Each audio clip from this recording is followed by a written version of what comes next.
नमस्कार, राधे राधे। कैसे आप लोग? उम्मीद है सभी लोग सही होंगे। आज हम स्टार्ट करेंगे प्लांट फिजियोलॉजी को। किसे? आज हम स्टार्ट करेंगे प्लांट फिजियोलॉजी की सब्जेक्ट को। ठीक है, आज हमारी क्लास नंबर कौन सी है? 41 नंबर की क्लास है। ठीक है, जो भी आज क्वेश्चन है वो 374 पेज से लेके 378 के बीच के जितने भी क्वेश्चन हैं उनको हम लोग डिस्कस करेंगे। ठीक है, चलिए हम लोग चलते पहले क्वेश्चन पे बिना किसी देरी के। पहला क्वेश्चन है, पहला क्वेश्चन क्या कह रहा है? Who gave the model of lock and की? लॉक और की जो मॉडल है किसने दिया था? आपके पास ऑप्शन है फिशर, फंक, मोल्डर, लिंसेको। फिशर है, फंक है, मोल्डर है, लिंसेको है। तब तक आप क्वेश्चन दीजिए, हम लोग समझते हैं लॉक एंड की मॉडल होता क्या है। आप ताला और चाबी देखें ना, इसको हिंदी में बोल देंगे ताला व चाबी। ठीक है, सिद्धांत, ताला और चाबी सिद्धांत। अब ताला और चाबी से क्या समझते हैं?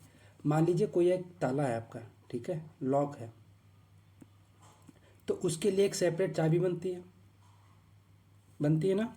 उसके लिए क्या होता है? एक सेपरेट चाबी बनती है। ठीक, जब उसके लिए एक सेपरेट चाबी बनती है तो वो तो उसी चाबी से खुलेगा या उसी में फिट आएगी वो चाबी। तो उसी वजह से जो हमारे इंजाइम होते हैं, ठीक है, जो हमारे इंजाइम होते हैं उनके लिए सब्सट्रैक्ट बनते हैं।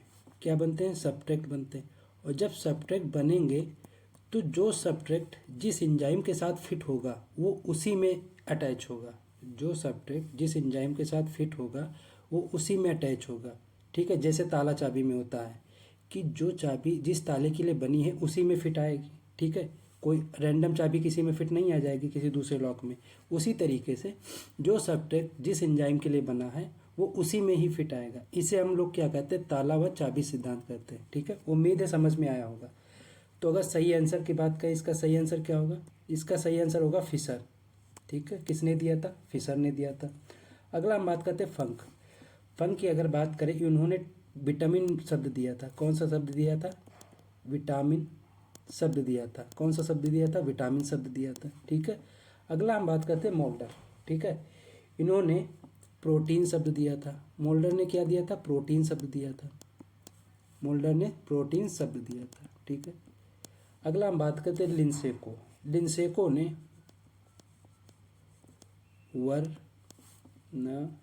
वर्नलाइजेशन जो है टर्म दिया था। वर्नलाइजेशन टर्म दिया था। ये क्या होता है? ये ऐसा टर्म है, इसमें क्या होता है? इसमें हम कोल्ड ट्रीटमेंट देते हैं। कोल्ड ट्रीटमेंट किसे देते हैं? हम लोग प्लांट को देते हैं। किसे देते हैं? हम लोग प्लांट को देते हैं। ठीक है, क्यों देते हैं? जो हमारे कोल्ड लविंग प्लांट होते हैं, कोल्ड लविंग मतलब होता है जो हमारे ठंडी को अच्छे से सहन कर पाते हैं, ठंडी में अच्छे से सर्वाइव कर पाते हैं, उनके प्लांट की जो हमारी बड होती है, बड जो पंखुड़ी होती है, ठीक है, जिससे हमारे फूल निकलते हैं, फल निकलते हैं, उनको हम क्या देते हैं? उनको हम कोल्ड ट्रीटमेंट देते हैं, जिससे कि वो क्या करती हैं? वो लो टेम्परेचर को एब्जॉर्ब करके अच्छे से ग्रो करते हैं, जिससे कि क्या होता है? प्रोडक्शन या उनकी ईल्ड अच्छी होती है। तो हम वर्नलाइजेशन का मतलब क्या हो गया? जो हम कोल्ड ट्रीटमेंट देते हैं प्लांट को वो होता है वर्नलाइजेशन। ये किसने दिया था? ये दिया था लिंसेको ने। किसने दिया था? ये दिया था लिंसेको ने। ठीक है, तो इसका सही आंसर क्या हो जाएगा? फिशर इसका सही आंसर हो जाएगा। अगला क्वेश्चन हमारा, who is the father of plant physiology? बहुत इंपॉर्टेंट क्वेश्चन है, बहुत इंपॉर्टेंट क्वेश्चन है। जो प्लांट फिजियोलॉजी के फादर है कौन से हैं? आपके पास ऑप्शन है स्टीफन हेल्स, सेल्फोर्ड, ठीक है, मंच या इमर्सन एंड लेविस। तो इसके सही आंसर की बात करें तो इसके सही आंसर होगा स्टीफन हेल्स। स्टीफन हेल्स को प्लांट फिजियोलॉजी का फादर। अब बात करते हैं, ये तो international, Indian plant physiology father कौन है? इंडियन प्लांट फिजियोलॉजी के फादर कौन है? तो किसे कहा जाता है? जेसी बोस। जेसी बोस, ये कौन है? जगदीश चंद्र बोस। ठीक है, इन्हें इंडिया का प्लांट फिजियोलॉजी का फादर माना जाता है। ठीक है, अगला हम बात करते हैं सेल्फोर्ड की। अगर हम सेल्फोर्ड की बात करते हैं, ठीक है, इन्होंने एक लॉ दिया था, law of tolerance. Law of tolerance दिया था। किसने? सेल्फोर्ड ने दिया था। ठीक है, वहीं अगर हम बात करते हैं मंच की, अगर हम बात करते हैं मंच की, ठीक है, तो मास फ्लो जो थ्योरी थी, मास फ्लो जो थ्योरी थी किसने दी थी? मंच ने। अब मास फ्लो थ्योरी क्या होती है आगे हम लोग जब क्वेश्चन डिस्कस करेंगे उसमें हम लोग बताएंगे, उसमें हम आपको बताएंगे कि जो प्लांट में ट्रांसपोर्टेशन होता है, ट्रांसपोर्टेशन मतलब किसका होता है? या तो हमारे 4 चीज़ों का ट्रांसपोर्टेशन होता है प्लांट में, ठीक है। ट्रांसपोर्टेशन कितनी चीज़ों का होता है? 4 चीज़ों का। एक तो हम ऊपर क्या ले जाते हैं, प्लांट हमारे क्या एब्जॉर्ब करते हैं? वाटर, जल को एब्जॉर्ब करते हैं। दूसरा हमारे फूड को ले जाते हैं, ठीक है। तीसरा किसको ले जाते हैं? मिनरल को ले जाते हैं, ठीक है। तीसरा मिनरल को ले जाते, चौथा किसे ले जाते हैं? एंजाइम को ले जाते हैं। किसे ले जाते हैं? एंजाइम को ले जाते हैं, हार्मोन्स को ले जाते हैं, ठीक। हार्मोन एंजाइम को। तो ये 4 चीज़ों का ट्रांसपोर्टेशन होता है, ठीक है। तो इसमें जो हमारा वाटर होता है, वाटर कहाँ से जाता है? वाटर हमारी सॉइल से जाएगा। एक प्लांट है तो हमारी जो जड़ें होंगी, क्योंकि मान लो ऊपर से तो वाटर होगा नहीं, क्योंकि जड़ें ही तो ज़मीन में वाटर आएगा तो वहाँ से अवशोषित करेंगी ना, एब्जॉर्ब करेंगे। तो ये जड़ें जो है प्लांट में वाटर ऊपर की तरफ ले जाएंगे, किसके द्वारा? जाइलम द्वारा। किसके द्वारा? जाइलम द्वारा। जाइलम मतलब जल, जाइलम बोले तो जल, मतलब जाइलम क्या लेके जाता है? जल लेके जाता है। और फ्लोएम क्या लेके जाता है? फ्लोएम आपके जो मिनरल्स हैं, आपका जो फूड है वो ट्रांसपोर्ट करता है प्लांट में इधर उधर।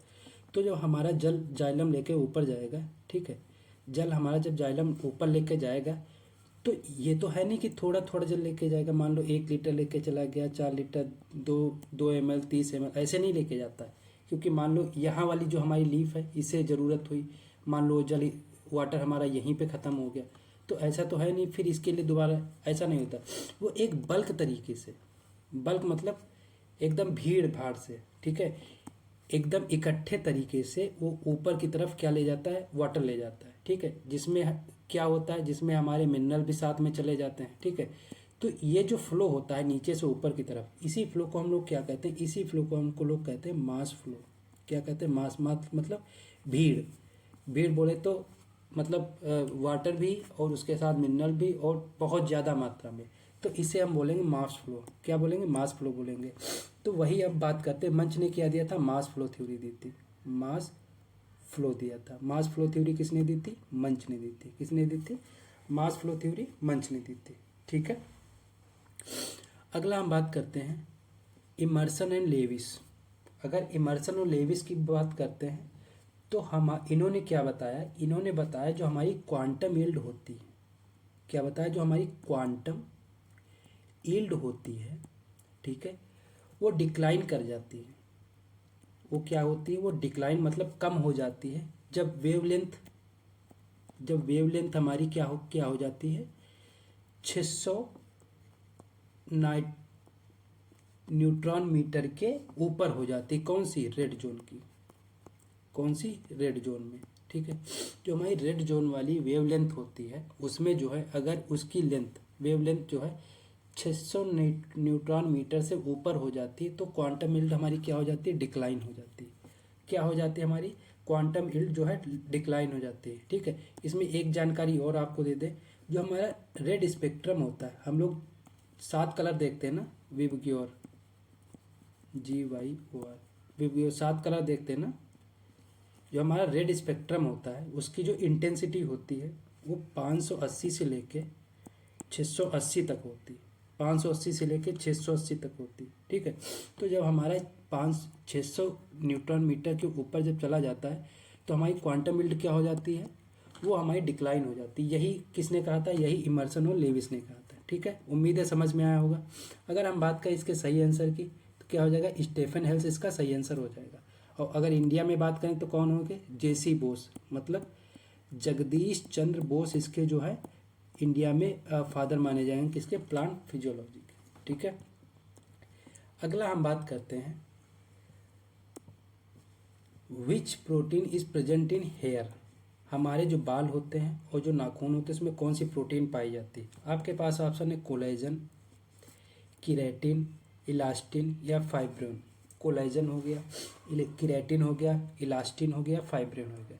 तो अगर हम बात करते हैं हमारे हेयर और नेल की तो इसमें कौन सी पाई जाएगी? इसमें पाई जाएगी केराटिन प्रोटीन। इसमें कौन सी पाई जाती है? Keratin protein.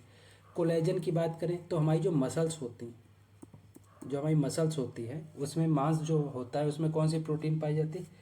कोलेजन पाई जाती है। अगर इलास्टिन की बात करते हैं, इलास्टिन जो प्रोटीन होती है वो हमारे इंसेक्ट जो होते हैं, जो हमारे कीट होते हैं, ठीक है, कीट के जो पंख होते हैं, ठीक है, कीट के पंख में कौन सी प्रोटीन पाई जाएगी? इलास्टिन प्रोटीन पाई जाएगी। फाइब्रिन प्रोटीन किसमें पाई जाएगी? ये सिल्क वार्म जो होता है, जो सिल्क वाला कीट होता है, रेशम कीट होता है, उसमें पाई जाएगी, ठीक है, सॉरी सिल्क में पाई जाएगी, ठीक है, सिल्क वार्म कीट नहीं, सिल्क में पाई जाएगी, ठीक है। और इसमें सिल्क में 2 प्रोटीन पाई जाती है। कौन सी? सिल्क में 2 प्रोटीन पाई जाती है, ठीक है, सिल्क में 2 प्रोटीन पाई जाएगी। कौन सी? एक होती है हमारी फाइब्रोइन, फाइब्रोइन होती है, एक हमारी होती है सीरिसिन, एक हमारी होती है सीरिसिन। तो सीरिसिन लगभग 20% पाई जाती है और फाइब्रोइन हमारी 80% पाई जाती है। कौन सी? सीरिसिन अगर हम बात करें तो 20% पाई जाती है, फाइब्रोइन हमारी सीरिसिन 20% और फाइब्रोइन 80% पाई जाती है, ठीक है। जैसे हम लोग सिल्क का धागा एक देखते हैं ना, तो अगर हम सिल्क कोकून से सिल्क निकालते हैं तो हमारी जो प्रोटीन होती, मान लो हमारी ये प्रोटीन हो गई, ठीक, मान लो हमारी ये प्रोटीन हो गई, ठीक है, थोड़ा एक्स्ट्रा जानकारी है, ठीक है, इससे हटके फिजियोलॉजी से, उसको भी हम आपको बता देते हैं अगर आया है क्वेश्चन तो। मान लो ये हमारी धागा हो गया, ठीक है, तो इस पे जो ये हमें हरी हरी प्रोटीन, हरी हरी लेयर दिख रही है, ठीक है, इस पे जो हमारे ये हरी हरी लेयर दिख रही है, ये काहे की लेयर हो जाएगी? ये हमारी हो जाएगी सीरिसिन की। किसकी हो जाएगी? सीरिसिन की हो जाएगी, सीरिसिन की लेयर हो जाएगी।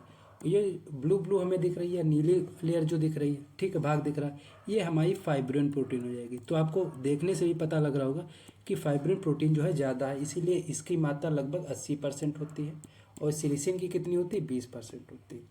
और सीरिसिन जो होती है हमारी प्रोटीन, ठीक है, ये कैसी होती है? चिपचिपी होती है, गोंद जैसी होती।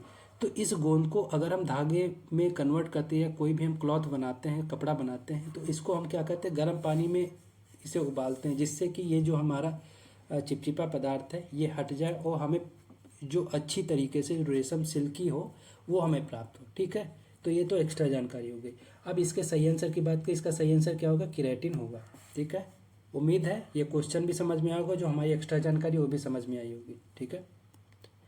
कहाँ से हम लोग पहुँच गए फिजियोलॉजी से सेरिकल्चर में। चलिए अगला क्वेश्चन हम डिस्कस करते हैं। The moment of molecules from higher concentration to lower concentration, उसे क्या कहते हैं? मान लो हमारे मॉलिक्यूल जो होते हैं, ठीक है, वो हायर कंसंट्रेशन मतलब अधिक सांद्रता से कम सांद्रता की ओर बहते हैं, उन्हें क्या कहते हैं? आपके पास ऑप्शन है डिफ्यूजन, ऑस्मोसिस, प्लाज्मोलिसिस या इम्बिबिशन। डिफ्यूजन, ऑस्मोसिस, प्लाज्मोलिसिस या इम्बिबिशन। तो इसका सही आंसर होगा डिफ्यूजन। इसका सही आंसर क्या होगा? राइट आंसर क्या होगा? डिफ्यूजन, ठीक है। अगर हम डिफ्यूजन की बात करते हैं तो ये हायर कंसंट्रेशन लोअर कंसंट्रेशन होता क्या है? सबसे पहले हम लोग समझते हैं सॉल्यूशन क्या होता है। सबसे पहले हम लोग क्या समझेंगे? सॉल्यूशन होता क्या है, फिर हम लोग समझ पाएंगे। अब हम लोग इसमें देखते हैं, सॉल्यूशन के लिए 2 चीज़ें जरूरी होती, एक सॉल्वेंट होता है और एक सोल्यूट होता है। क्या होता है? एक सॉल्वेंट होता है, एक सोल्यूट होता है, ठीक है। सॉल्वेंट मान लो हमने हमने ग्लास लिया, ठीक है, एक हमने ग्लास लिया, ठीक है, मान लो ये हमारा एक ग्लास हो गया, ठीक। इसमें हमने क्या लिया? इसमें हमने लिया थोड़ा वाटर, क्या लिया? इसमें हमने थोड़ा थोड़ा क्या लिया? पानी लिया, ये हमारा वाटर हो गया, ठीक है। फिर हमने क्या, थोड़ी सी मान लो हमने इसमें क्या किया, थोड़ा सा हमने मान लो इसमें चीनी डाल दिया। ये जो पार्टिकल हैं हमारे चीनी के हैं, ठीक, ये जो हमारे पार्टिकल हैं काहे के हैं? ये हमारे चीनी के पार्टिकल हैं, ठीक है, ठीक है। ये काहे के पार्टिकल हैं? ये चीनी के तो जो हमने, ठीक है, तो जो हमने मिलाने के लिए जो चीज़ ली, ठीक है, मान लो पानी जो हमारा था इसमें हमें मिलाना था, तो ये क्या हो जाएगा? ये सोल्यूट हो जाएगा। क्या हो जाएगा? सोल्यूट हो जाएगा, ठीक है। जो हमें मिलाना है उसे हम क्या बोलेंगे? सॉल्वेंट बोलेंगे, सॉल्वेंट, ठीक है। क्या बोलेंगे उसे? हम लोग सॉल्वेंट बोलेंगे, ठीक है। क्या बोलेंगे उसे? सॉरी, उल्टा हो गया। जो हमने वाटर लिया उसे हम लोग क्या बोलेंगे? उसे हम लोग बोलेंगे सॉल्वेंट, ठीक है, जिसमें, और जो हमें मिलाना है उसे हम बोलेंगे क्या? सोल्यूट बोलेंगे, ठीक है। मान लो हमें चीनी मिलानी, शरबत बनाना, तो हम चीनी को पानी में मिलाएंगे, ना कि चीनी में पानी मिलाएंगे, ठीक है। तो हमारा सॉल्वेंट क्या हो जाएगा? और एक चीज़ और जानकारी, जो हमारा वाटर होता है सॉरी, जो हमारा वाटर होता है, ठीक है, जो हमारा वाटर होता है वो क्या होता है? यूनिवर्सल सॉल्वेंट होता है। क्या होता है? यूनिवर्सल सॉल्वेंट होता है। क्या होता है? यूनिवर्सल सॉल्वेंट होता है। ठीक है, वाटर जो होता है हमारा यूनिवर्सल सॉल्वेंट होता है। ठीक है, तो ये तो एक्स्ट्रा जानकारी होगी। अब हम बात करते हैं, हमने सॉल्यूशन बना लिया, दोनों से मिलकर क्या हो गया? सॉल्यूशन हो गया। ठीक है, अब सांद्र और डाइल्यूट क्या होता है? सांद्र को हम क्या बोलेंगे? सांद्र जो होता है हमारा वो स्ट्रॉन्ग सॉल्यूशन होता है। ठीक है, स्ट्रॉन्ग होता है। ठीक है, और एक हमारा तरल होता है जिसे हम क्या बोलते हैं? इंग्लिश में डाइल्यूट बोलते हैं। ठीक है, ये तो तरल हो गया और ये हमारा स्ट्रॉन्ग हो गया। अब मान लो हम चीनी को मिला रहे हैं। ठीक है, अगले में हम लोग देखते हैं, मान लो हम लोग इसमें चीनी को मिला रहे हैं, तो अगर हम लोग, ठीक है, पानी के हिसाब से कम चीनी रखेंगे तो यानी कि ये जो घोल बनेगा तरल बनेगा, तरल बनेगा। अगर हम चीनी को और बढ़ा देते हैं तो तरल से ज़्यादा क्या हो जाएगा? थोड़ा सांद्र हो जाएगा। ठीक है, वहीं अगर और हम बढ़ा देते हैं तो अधिक सांद्र हो जाएगा। ठीक है, तो अगर हम बहुत ज़्यादा चीनी डाल देते तो क्या हो जाए? चाशनी जैसा बन जाता है। ठीक है, जो कि इधर उधर दिखाई नहीं देता, जो कि क्या बोलते हैं, पारगम में नहीं होता, मतलब पारदर्शी नहीं होता, इधर उधर दिखाई, तो यानी कि वो हायर कंसंट्रेशन होता है। क्या होता है? हायर कंसंट्रेशन होता है। ठीक है, और अगर हमारा मान लो वाटर है तो ये क्या है? ये डाइल्यूट है। क्या है? डाइल्यूट, मतलब ये कोई कंसंट्रेशन नहीं। ठीक है, अगर हम इसमें बहुत ज़्यादा चीनी मिला देते हैं तो ये क्या हो जाता है? हायर कंसंट्रेशन हो जाता है। ठीक है, तो अब हम बात करते हैं डिफ्यूज़न होता क्या है। ठीक है, इसका आंसर मैंने बताया आपको क्या। ठीक है, इसका आंसर पहले हम लोग देखते हैं। इसका आंसर जो है हमारा डिफ्यूज़न है। इसका आंसर क्या हो जाएगा? हमारा डिफ्यूज़न हो जाएगा। ठीक है, इसका आंसर क्या हो जाएगा हमारा? इसका आंसर डिफ्यूज़न हो जाएगा। ठीक है, अब हम देखते हैं डिफ्यूज़न होता क्या। हमने पढ़ लिया हायर कंसंट्रेशन, लो कंसंट्रेशन। अब हम लोग देखते हैं कि मान लो हम लोग परफ्यूम डालते हैं ना, हम लोग मान लो एक हमारी जो शीशी है, ठीक है, मान लो एक हमारी शीशी है वो परफ्यूम की है। ठीक है, यहाँ से परफ्यूम निकलता है, यहाँ से खूब दबाते हैं बढ़िया। कोई भी मान लो फॉग का ज़माना चल रहा है ना, तो मान लो फॉग परफ्यूम है। अब जो इसमें परफ्यूम भरी हुई है, ठीक है, वो क्या है? वो दबा के भरी हुई है। ठीक है, दबा के भरी हुई यानी कि एक छोटी सी जगह में बहुत ज़्यादा चीज़ भरी हुई, यानी कि इसका प्रेशर क्या होगा? इसका प्रेशर बहुत ज़्यादा होगा। ये हाई कंसंट्रेटेड होगी, मतलब अधिक शांत होगी, सबसे ज़्यादा शांत होगी। तो ये क्या होगा? ये अधिक शांत हो गया, यानी कि हायर कंसंट्रेशन यहाँ पे हो गया। कहाँ पे? यहाँ हायर कंसंट्रेशन। ठीक है, अब मान लो हमने इसे दबाया तो ये चारों तरफ, ठीक है, तो ये चारों तरफ फैल गई। क्या कही हुई? ये चारों तरफ हमारी जो है ये फैल गई। तो जब ये फैल गई तो मान लो एक कमरे में परफ्यूम डाली जा रही, तो हमें भी उसकी स्मेल आएगी, आपको भी आएगी, सबको, मतलब जो भी है, जिनके भी नाक है उस जो सूंघ सकते हैं, सबको स्मेल आएगी। तो वो क्यों आ रही है? क्योंकि वहाँ पे हमारा क्या हो रहा है? वहाँ पे हमारा डिफ्यूज़न हो रहा है। क्या हो रहा है वहाँ पे? वहाँ पे हमारा डिफ्यूज़न, मतलब जो हमारी चीज़ है वो प्रसारित हो रही है। ठीक है, प्रसारित मतलब दूर तक फैल रही है। वो क्यों फैल रही है? क्योंकि ये हायर कंसंट्रेशन था। हमारा इन्वायरमेंट जो था, मान लो हम एक रूम में बैठे, वहाँ का इन्वायरमेंट क्या होगा? वो लोअर कंसंट्रेशन होगा। तो जो हमारी डिफ्यूज़न होता है, जो हायर कंसंट्रेशन की चीज़ें होती हैं वो किधर जाती हैं? वो लोअर कंसंट्रेशन की तरफ जाती है। किसकी तरफ जाती है? Lower concentration. तो इसीलिए जब जब हमारा हमारे मॉलिक्यूल, ठीक है, पेन चेंज कर लेते हैं, जब हमारे मॉलिक्यूल हायर की तरफ से लोअर की तरफ जाते हैं तो वहाँ क्या होता है? वहाँ हमारा डिफ्यूज़न होता है। क्या होता है? वहाँ हमारा डिफ्यूज़न होता है। और ये तब तक इसमें लाती रहेगी, या तब तक चलता रहेगा जब तक हायर का प्रेशर और लोअर का कंसंट्रेशन दोनों का बराबर नहीं हो जाता। कब तक? जब तक दोनों का कंसंट्रेशन जो है बराबर नहीं हो जाता। ठीक है, इसीलिए जो हायर कंसंट्रेशन और लोअर कंसंट्रेशन की बात होती तो ये डिफ्यूज़न में हायर से लोअर की तरफ चलता है। उम्मीद है ये चीज़ समझ में आई होगी। अगर नहीं समझ में आई तो एक बार कमेंट कर दो, मैं अगले लेक्चर में आपको फिर से ये चीज़ समझा दूंगा। ठीक है, अगला हम बात करते हैं ऑस्मोसिस की। अगला हम बात क्या करते हैं? ऑस्मोसिस की। इसके लिए भी हम लोग चलते हैं, अगले जो हमारा इमेज है उस पर चलते हैं। ठीक है, हमने मान लो एक ग्लास लिया। क्या लिया? हमने एक ग्लास लिया। ठीक है, इसमें हमने ये जो हमारे दिख रहे हैं ग्रीन ग्रीन, ये हमारे सॉल्ट मॉलिक्यूल हैं।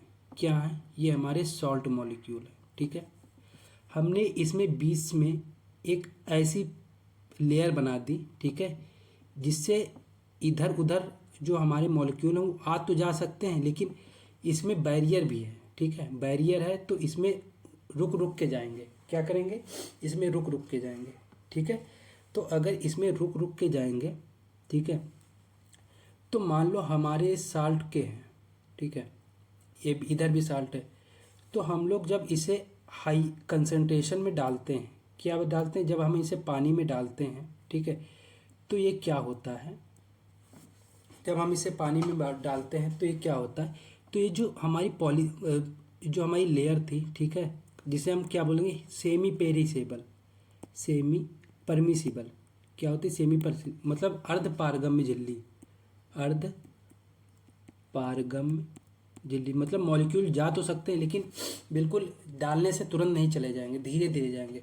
तो हम लोग क्या देखते हैं कि इधर का थोड़ा भाग इधर चला गया, ठीक है, हमारा जो वाटर था इतना था, अब इधर का थोड़ा भाग इधर चला गया, यानी कि ये क्या हो गया, ये इधर का ज़्यादा होगा। क्यों हो गया, क्योंकि ऑस्मोसिस में क्या होता है, ऑस्मोसिस में होता है इसमें जो लोअर कंसंट्रेशन की तरफ से क्या चलते हैं, हायर कंसंट्रेशन की तरफ चलते हैं, क्या चलते हैं, ये लोअर कंसंट्रेशन की तरफ से हायर कंसंट्रेशन की तरफ चलते हैं। एक एग्जांपल और देते हैं आपको, आपने देखा होगा किशमिश होती, सूखा अंगूर जिसे बोलते हैं ना, जो किशमिश होती उसमें कोई मॉइस्चर तो होता नहीं, ड्राई होती ना, मान लो हम किशमिश है हमारी, ठीक है, ऐसे कुछ होती है पतली सी, ठीक है, इसको हम एक सॉल्यूशन में डाल देते हैं, ठीक है, हमारा ये वाटर है, इसमें एक सॉल्यूशन है, इसमें मान लो हमने किशमिश को डाल दिया, ठीक है, तो ये जो किशमिश है ये हम अगली दिन देखेंगे, ठीक है, या कुछ घंटों बाद देखेंगे, ये किशमिश जो है ये फूल जाएगी, क्या होगी, ये फूल जाएगी, और हमारा वाटर लेवल जो है वो कम हो जाएगा। क्या इससे क्या होगा, ये जो हमारी किशमिश थी इसने क्या किया, क्योंकि इसका कंसंट्रेशन कम था, ठीक है, ये क्या हुआ, इसका कंसंट्रेशन कम था, ठीक है, तो हमारी किशमिश ने क्या किया, इसने जो हमारा सॉल्वेंट था उसको एब्जॉर्ब कर लिया, जो हमारा पानी था उसे एब्जॉर्ब कर लिया, ये क्या हो गई, ये फूल गई, ठीक है। तो ये किस में होता है, ये हमारा मूवमेंट होता है किसमें, ऑस्मोसिस में। अब यही हम बात करते हैं ऑस्मोसिस, ये दो टाइप का होता है, एक होता है इंडो, एक होता है एक्सो, एक होता है इंडो और एक होता है एक्सो। अगर हम लोग इंडो की बात करते हैं, ठीक है, अगर हम लोग इंडो की बात करते हैं तो ये जो होता है ये लोअर कंसंट्रेशन होता है inside the cell, inside the cell. अब इसका मतलब क्या हुआ, मान लो हमारी जो सेल है, ठीक है, हमारी जो सेल है, किशमिश जो थी हमारी, ठीक है, उसके अंदर कैसा था, लोअर कंसंट्रेशन था, ठीक है, और हमारा जो ग्लास में जो सॉल्यूशन भरा था उसका कंसंट्रेशन कैसा था, ज़्यादा था, ठीक है। तो जो हमारा लोअर कंसंट्रेशन था, ठीक है, उसने क्या किया, उसने हमारे जो वाटर था या सॉल्यूशन था उसे एब्जॉर्ब कर लिया और क्या हो गई, वो फूल गई। तो इसे कहते हैं इंडो ऑस्मोसिस। अगर एक्सो की बात करें, ठीक है, अगर एक्सो की बात करें तो हम लोग एक एग्जांपल पढ़ते हैं कि हमारा जो पिकल होता है, जो हमारा अचार होता है, ठीक है, उसमें अगर हम उसमें क्या करें, उसमें अगर हम क्या करें, नमक ना डालें, ठीक है, तो क्या हो जाएगा, ख़राब हो जाएगा, क्या हो जाएगा, ख़राब हो जाएगा। वो क्यों डालते हैं, क्योंकि इसीलिए डालते हैं कि वहाँ जो होता है एक्सोऑस्मोसिस होता है। तो जब हम मान लो उस पर नमक डालते हैं, कोई भी बैक्टीरिया आता है, ठीक है, ये हमने नमक डाला, मान लो एक पिकल है उसमें हमने नमक डाला, तो जब उस पर बैक्टीरिया कोई अटैक करने आता है तो वो आउटफ्लो करता है, ठीक है, जब उस पर बैठता है तो उसके अंदर के जो उसका जो ब्लड होता है वो क्या होता है, उस पर बैठने से जो नमक होता है उसके ब्लड को खींचने लगता है, वो अंदर से वो बाहर की तरफ फ्लो करवाने लगता है, ठीक है, आउटवर्ड करवाने लगता है। तो उससे क्या होता है, वो धीरे धीरे उससे उसकी मृत्यु हो जाती है। तो इसका ये मतलब है, एक्सो मतलब बाहर की तरफ, ठीक है, इसमें मूवमेंट होगा अंदर से बाहर की तरफ, इंडो मतलब बाहर से अंदर की तरफ मूवमेंट होगा, ठीक है। इसको इतना समझ लीजिए, ये दो टाइप की होती है, इंडो और एक्सो, इंडो और एक्सो। इसमें बाहर से अंदर की तरफ मूवमेंट होगा, इसमें जो है अंदर से बाहर की तरफ मूवमेंट होगा, ठीक है। और दूसरा ऑस्मोसिस में लोअर कंसंट्रेशन से हायर कंसंट्रेशन की तरफ चलते हैं, लोअर कंसंट्रेशन से हायर कंसंट्रेशन की तरफ चलते हैं, ठीक है।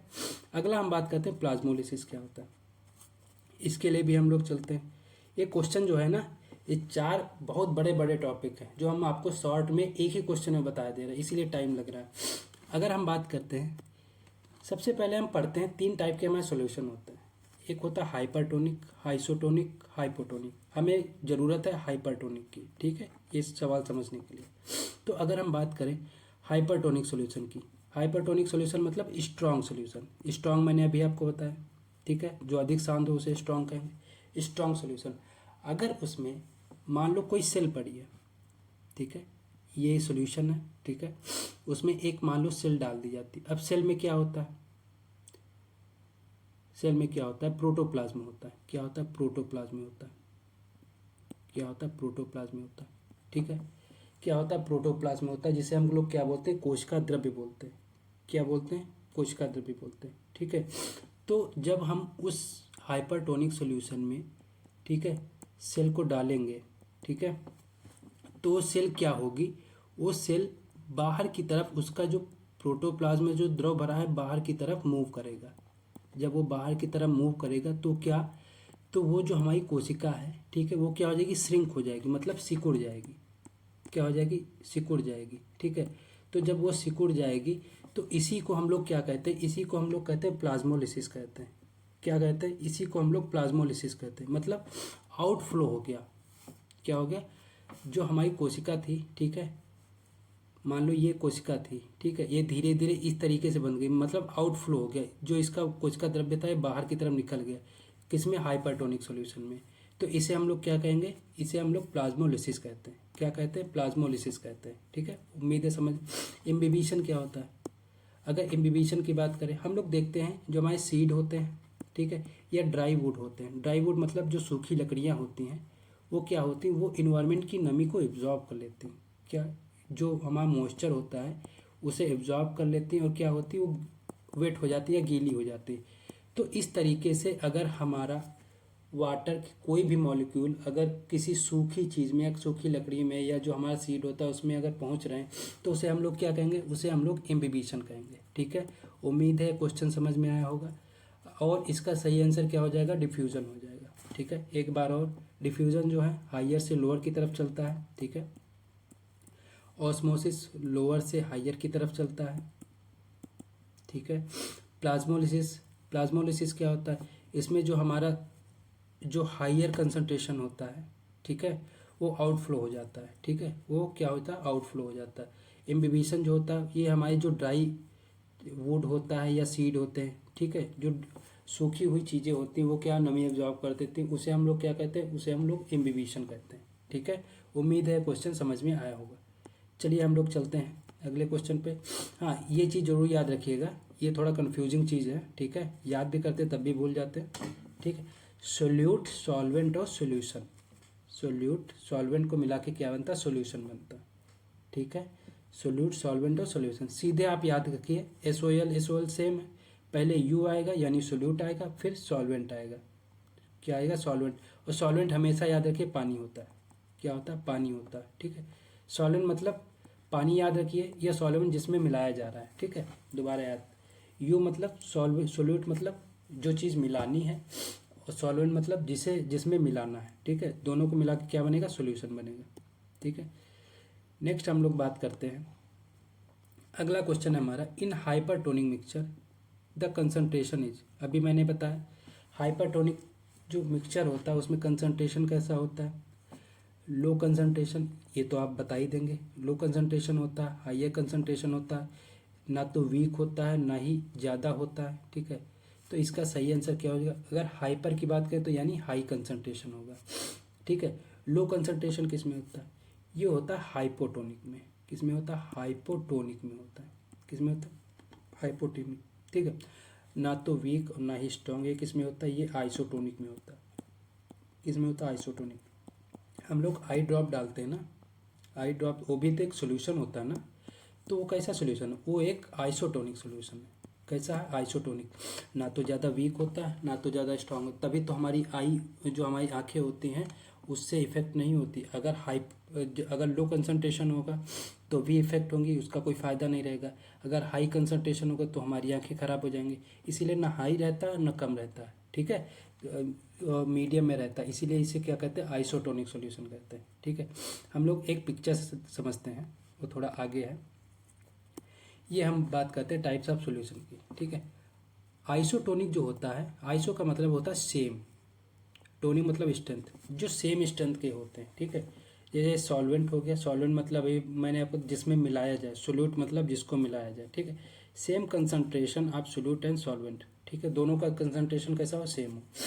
हाइपर की बात करते हैं, यानी स्ट्रॉन्ग, मोर या strong strength, more solutes and less solvent, मतलब जो सोल्यूट होते हैं, ठीक है, वो ज़्यादा वो कंसंट्रेशन वाले होते हैं। ठीक है, और जो सॉल्वेंट होता है वो क्या होता है, कम कंसंट्रेशन वाला होता है। सोल्यूट मतलब क्या हो गया, जिसमें मिलाया जा रहा है। ठीक है, कुछ जो सोल्यूट होते हैं, ठीक है, जो सोल्यूट होते हैं जिसमें मिलाया जा रहा है वो कम होता है, उसका कंसंट्रेशन कम, और जो सॉल्वेंट जिसको मिलाया जा रहा है उसका कंसंट्रेशन ज़्यादा होता है, उसे कहते हैं हम लोग हाइपोटोनिक। क्या कहते हैं, हाइपोटोनिक सोल्यूशन। ठीक है, उम्मीद है समझ में आया होगा। तो हम लोग चलते हैं क्वेश्चन पे।